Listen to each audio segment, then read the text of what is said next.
Hi YouTube, Brian James, I'm back at 4/3 guy, and you can hear by my voice, it's not good at the minute. This video is going to be a bit of a challenge as to how long I can actually hold my arm up without it falling off by holding a heavy camera and lens. So if it starts to shake, please give me a bit of leeway on it. What is it? Day, it's Thursday, so that's it's 9/10, day 10 of my Cyprus trip. Good to see you. As you can probably gather by the voice, I've not been too well. I've lost my voice. This is actually better than it was yesterday. I had no voice whatsoever. And I have been absolutely plagued by mosquitoes. So I've been bitten, my bottom of my legs and some of my arms have been bitten like you wouldn't believe. Got a little bit infected on those, which wasn't good. So I spent most of my spending money in the pharmacy trying to get cures for the mosquito bites. But never mind, that's the way it goes. Great to see you all. And I thought I'd introduce you to what I'm actually taking my videos on this time, because, well, in the past I brought the GX8 out here, I brought the M1 Mark 1, the M1 Mark 2, my little G100. This time I've only brought one camera, which is why I can't show you this one, although I think I've got a stock picture from a little bit earlier. I brought my G9. I've never brought my G9 abroad. It's always been home-based. It's always been either home or studio-based. And it's been an interesting camera to bring. Fully featured, which is great, of course. A fully waterproof camera, which is marvellous, except for the fact the lens isn't. I'm using my Lumix 14-140 3.5 to 5.6 lens, and also the Sigma, which I showed you in a previous video, the little Sigma 30mm f1.4. But no, this camera's been great. It does feel bulkier. I don't know what it is. When you put it side by side with the Olympus, it's not a great deal bigger physically to look at, but it does feel bigger, it does feel chunkier. One of the advantages of that, though, is it's got an absolutely fantastic grip. It really is a lovely grip on this, and the viewfinder is awesome. It's huge, the viewfinder on this. Very clear. I think sometimes it lacks a bit of resolution. I'm hoping the new one makes up for that. But I really do find that this is a superb camera. Will it be my normal holiday camera? No. For one big reason more than any other. It looks a nice professional camera. That's a problem when you're on holiday sometimes. I don't get problems in Cyprus. I've never had problems in Cyprus with theft or anything like that, touch wood. But at the same time, whenever I am in a holiday destination, whether in Cyprus or anywhere else in the world, and including the UK, I'm always very wary of a camera looking that little bit too professional. And this camera can look a little bit too professional at times. But the shots that it does take are fantastic. And as I say, with these combinations, these two lenses, especially that little Sigma, it's really good, really good to do. Now, while I change my arm over, my arm position, because it's falling off, let's have a look at some of the shots of the sea, what we've got today.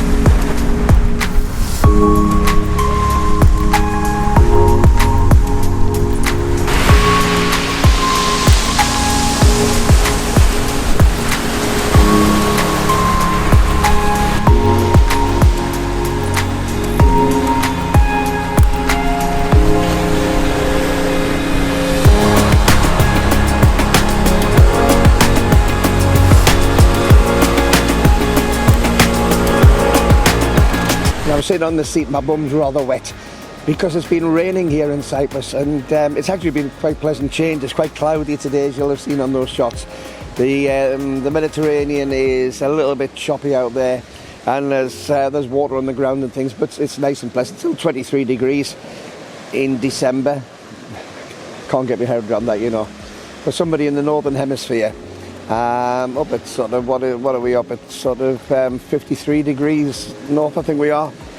To be out at 23 degrees centigrade on the 7th of December is it's quite an unusual thing for me, but I'm thoroughly enjoying it, except for the blinking mosquitoes. They really have bugged my whole day.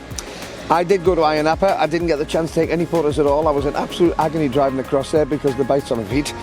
And I spent rather too much time talking to a very beautiful woman who's given me a lot of information about some of the gigs over here that I could maybe get in as a singer. I was also supposed to be doing a gig tomorrow night. Now, I don't work in Cyprus. I'm not allowed to work. I don't have a work visa. But I was going to do a free show for them, just as a demonstration thing, along with some of their singers in the hotel I'm in, because the entertainment person for there also does the entertainment for the hotels in this group, and she's a lovely person. Met her a couple of times now, absolutely lovely. But I was wanting to do a show for her to showcase what I can do, and of course the voice goes, doesn't it? Guaranteed. But my sort of luck. But we'll get there. I think I'm going to be doing it again next week for her, so that should be great. Back to the G9. Yeah, the G9 is a very, very sturdy camera. It's really pleasant to have in the hand. You know you're going to get the shots out of it. That's the good advantage with this sort of camera. You know you're going to get the shot. You know you're going to be able to have, do what you want with it. It's got facilities for great video. No, I'll take that back. It's got the facilities for superb video when you want it to, although we wouldn't necessarily believe it for my views on this. But it has the opportunity to do superb videos on this, and if you've got the right setup, you can do just about anything you want to. As I say, it is neat, it's tidy, it's easy. I love the G9. I know it's been replaced, and it's just had the G9 Mark II come out, and I have actually played with one of those now. And I'll bring you that in another video. I had a chance to play with the G9 Mark II over here just yesterday. So it is an interesting difference, an interesting change on the camera. I'm trying to adjust myself, get my hands go to sleep. I'd be hard pressed to say it is a huge step up from this.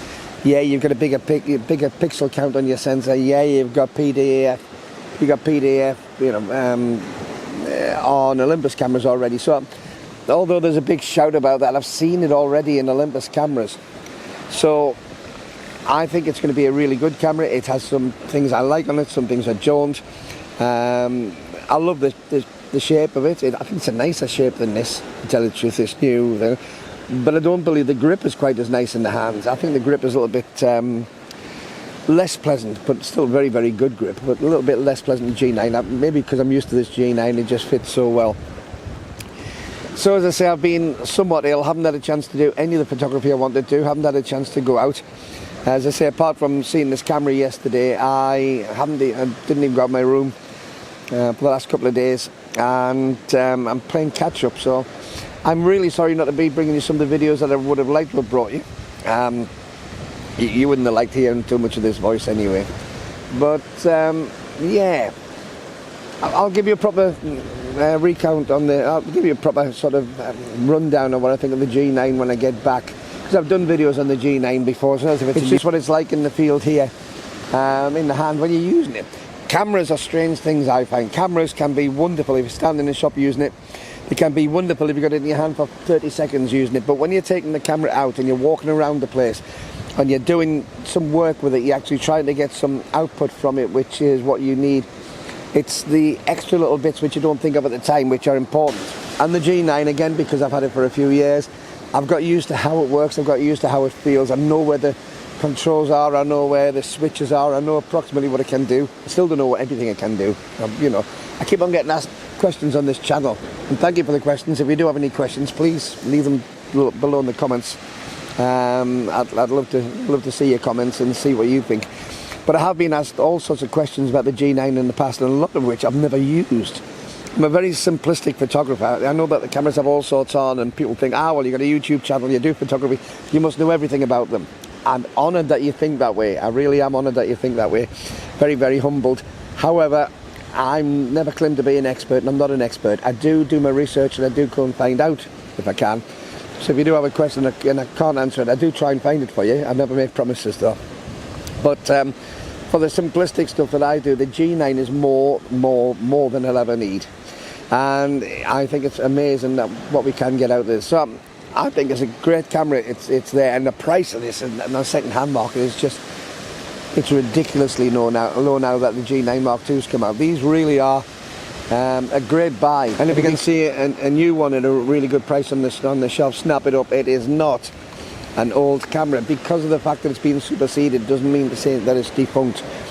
Anything but. This is an incredibly capable professional level camera, which you can get almost anything you want out of it. Yes, there are a few little twists and things which are nice and new on the G9 Mark II, which will give you some advantages. But for 99.9% of photographers and videographers out there, this is awesome. And it's anything but outdated, it's anything but a dinosaur. This is, well, I'll put it this way, until 2 months ago, it was the flagship of the Lumix still camera range. Says it all. However, until the next one of these updates, I shall bid you farewell. Thanks very much for joining in to the channel. Thanks very much for watching. And hopefully by the time I see you next, I'll have a bit more of a voice back. But till the next time, before I go, these wonderful people here, yes, on both sides, because I found out how to do it. These wonderful people are my Patreon patrons, and I thank them so much for their support. If you'd like to become patron, there's a link to my Patreon page underneath. And if you'd just like to give a one-off donation to help the channel, then there's a super thanks button, and also there's a PayPal link for buy me a coffee in the description below.